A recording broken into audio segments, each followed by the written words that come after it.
तर शेतकऱ्यांच्या मदतीसाठीचं 355 कोटी रुपयांचं पॅकेज ई-केवायसी मुळे अडकून पडलं असून शेतकऱ्यांना यामुळे मदतीपासून वंचित राहावं लागतंय।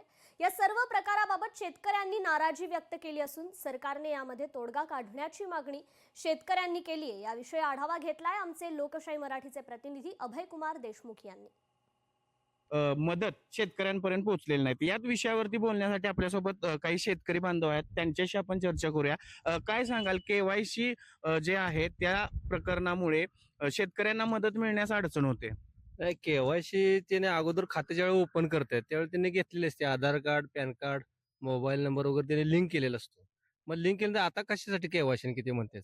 आणि जर एखाद्याची जर राहिली असेल चुकून तर त्यांनी त्यांच्याशी संपर्क साधावा, बाबा तुमची केवायसी झालेली नाही किंवा काय नाही, काय कमतरता काहीतरी आहे, हे करा पूर्ण, म्हणजे त्यांना लगेच मदत मिळेल।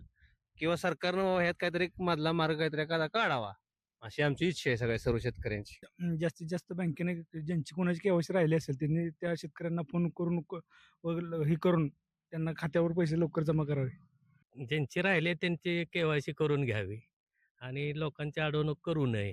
तोडगा निघालाच पाहिजे हो, आणि शेतकऱ्याला ते पैसे मिळावेच। याचा दोष तसा सरकारनं बघितलं पाहिजे, यातला मार्ग काढला पाहिजे। बँकेशी संपर्क साधवा, बाबा तुम्ही शेतकऱ्यांना अडवणूक करू नका, की आहे जी मदत ही त्यांना द्या।